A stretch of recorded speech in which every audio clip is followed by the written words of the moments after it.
وخد بقى التقيلة معايا إن حرفيا كل دعوة قضائية اترفعت على شركة روبلوكس هي اللي كسبت القضية دي. ازيكم يا أصحابي، أخباركم إيه؟ يا رب تكونوا دايما بخير. معانا النهاردة شوية أخبار كده صادمة في لعبة روبلوكس والمشاكل والحاجات اللي بتحصل في لعبة روبلوكس.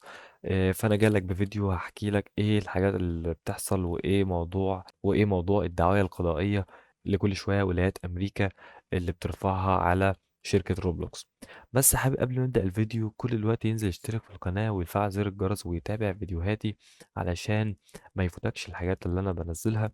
أنا يا جماعة بنزل أكواد في بلوكس فروت، بنزل جزء أول وتاني وتالت ورابع، وأنزل الجزء الخامس كمان. بس طبعا انا مستني دعم كده، حاجه يعني ايه تحفزني ان انا انزل الجزء الخامس من اكواد في بلوكس فروت. ولو انت لسه جديد اول مره تشوفني هسيب لك اللينكات بتاعت اكواد بلوكس فروت اسفل الفيديو في الديسكريبشن عندي، تمام، علشان الاكواد دي ما تفوتكش. وبرضو انا بنزل سكنات جامده جدا في لعبه روبلوكس، ويو جي سي جامده قوي قوي في لعبه روبلوكس بجيبها وبعمل عنها فيديوهات وشرح ازاي تجيبها، سواء من مبات سواء من اكواد عادي جدا. هسيب لك برضو كام فيديو كده من عندي في الديسكريبشن عندي، انزل بص عليهم بصة وهم هيعجبوك، وانا متأكد من حاجة زي كده. دي حاجة تاني. حاجة يا جماعة، موضوع المسابقة اللي انا عاملها اللي بتكلم عليها كل فيديو في ماب بلوكس فروت، انا عامل جيف اواي على فاكهة الكنترول هديها لحد من المتابعين عني، تمام. الفاكهة دي طبعا مولعة الدنيا بسبب التحديث اللي هينزل ليها، تمام. فانا هدي فاكهة كنترول لحد من الناس اللي متابعيني. زائد كمان ان في جيف اواي تانية على 500 روبوكس، ودي جيف اواي يعتبر خفيفة شوية لان انا عايز اعمل جيف اواي على اكتر من 500 روبوكس، وعايز بدل ما ادي فاكهة كنترول واحدة لا ادي اتنين او تلاتة او اربعة كمان في لعبة بلوكس فروت، لان اغلب المحتوى اللي انا بنزله هيكون عن بلوكس فروت. فشروط المسابقة دي يا جماعة ان انت تشترك في قناتي دلوقتي وتفعل زر الجرس وتتابع فيديوهاتي، تمام، وعشان تعرف انت كسبان ولا لا. وغير برضو عايزك تكتب لي في الكومنتات اسمك في لعبة روبلوكس علشان لو انت كسبت اقدر اتواصل معاك وادي لك الجايزة بتاعتك. فمعلش اعذروني لو انا طولت في المقدمة دي، بس انا حبيت اعرف اي حد داخل جديد عندي في القناة هنا بالجيفاوي الجديدة اللي انا عاملها. وطبعا دي اول جيفاوي عندي في القناة دي، وطبعا لو لقيت دعم اكتر من كده هعمل جيف اواي تانية على 1000 و2000 و3000 روبوكس كمان.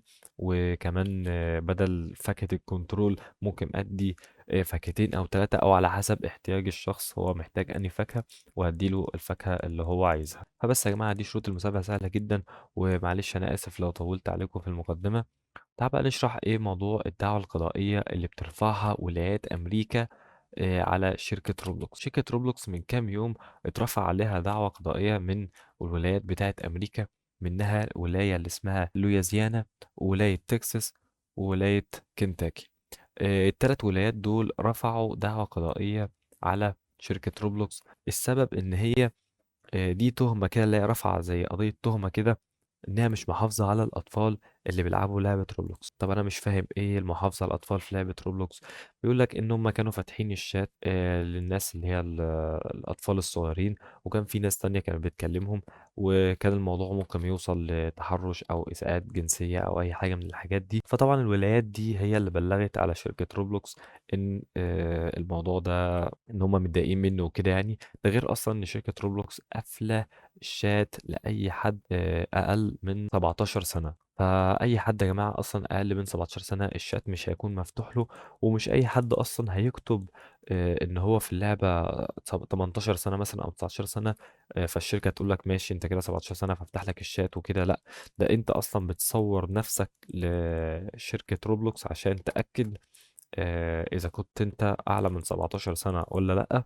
انت بتصور نفسك، وشركة روبلوكس هي اللي بتحدد لك انت كام سنة. بس مش شركة روبلوكس، ده هي زي اي اي كده بيحسب العمر الاساسي ليك. يعني انا مثلا عمري 21 سنة، تمام، وشركة روبلوكس كانت مداني 18 سنة أو 19 سنة تقريبا. فالموضوع ده ممكن يكون مختلف شوية عند بعض الناس. ممكن أصلا يبقى حد 15 سنة وشكله يكون كبير فالشركة تفتح له الشات عادي جدا. فبس هي التهمة يعتبر كان له إيه، كانوا بيقولوا أنت كده بتفتح باب الخطر على الأطفال ومش عارف إيه والحاجات دي كلها يعني. بس بصراحة أنا يعني أنا عن نفسي أنا ما شفتش الموضوع بتاع التحرش والحاجات دي. ممكن تكون هي حصلت بس يعني تكون حاجة غريبة يعني إن ولاية يعني أو رئيس ولاية أو حاجة كبيرة في الولاية هي اللي ترفع دعوى قضائية على شركة روبلوكس، ودي كانت من 3 ولايات مش من ولاية واحدة. فدي حاجة أنا مستغربها صراحة. وخد بقى التقيلة معايا إن حرفيا كل دعوى قضائية اترفعت على شركة روبلوكس، شركة روبلوكس هي اللي كسبت القضية دي، علشان هما شايفين إن هي مفيش فيها حاجة والشات مفتوح اللي فوق 17 سنة بس. فالموضوع يبان فعلا ان هو مفيش فيه اي حاجة. وده الظاهر فعلا. انا ما شفتش موضوع تحرش زي ما انا قلت او اي حاجة من الحاجات دي من اللي رافعين القضايا بيقولوها يعني. وعايز اقول لكم على حاجة كمان يا جماعة، دي حاجة كده ايه بخلاف الاخبار اللي انا بقولها دي، ان روبلوكس عاملة تحديث جامد جدا. التحديث ده هيجي يقول لك مثلا انت لعبت كام ماب، اشتريت كام ايتمز، ما اعرفش هيضيفوا موضوع اللي هو عدد الساعات. مثلا انت لعبت كام ساعة روبلوكس، انت انشأت الحساب مثلا من كام سنة، مثلا الحساب ده بقاله معاك قد ايه. الحاجات دي يعني هيعمل لك زي احصائيات كده في لعبة روبلوكس يعني. وطبعا عايز اقول لكم على حاجة، ان اي ايتمز او حاجة معينة انت اشتريتها تمام، اشتريتها زي ما شرحت في الفيديو اللي فات. اي حاجة مثلا زي الهيدلس، الهيدلس ده اللي هو الوش المخفي.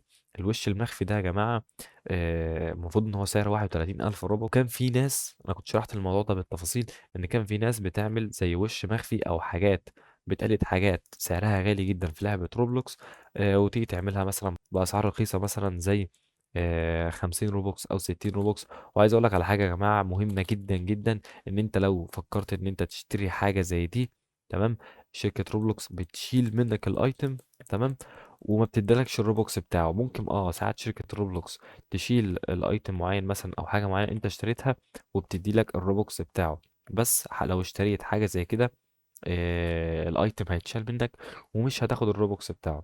فبلاش منه يعني، لان حرفيا دلوقتي بقوا كلهم بيشيلوا اي حاجة معمولة للتقليد، مثلا تقليد اي حاجة غالية عموما يعني. فبس كده يا جماعة، هي دي يعتبر الاخبار او الحاجات اللي انا كنت عايز اطلع اتكلم فيها. لان هو موضوع بصراحة استغربت، بس اقدر اقول في الاول وفي الاخر ان شركة روبلوكس هي اللي كسبت القضايا دي كلها. فبس كده يا جماعة، الفيديو خلص. أتمنى يكون الفيديو عجبك، ولو أنت وصلت لحد النقطة دي في الفيديو فاكتب لي بيندو في الكومنتات. وإن شاء الله اللي يكتب لي بيندو في الكومنتات هيبقى فرصته إن هو يكسب في المسابقة هتكون أكتر بكتير. والفيديو ده يا جماعة لو وصل ل 200 لايك هنزل جزء خامس في أكواد بلوكس فرو، وحرفيا الجزء ده هيدربق الدنيا. فمعلش يا جماعة لو طولت عليكم، أتمنى يكون الفيديو عجبكم. ويلا يا جماعة، مع السلامة.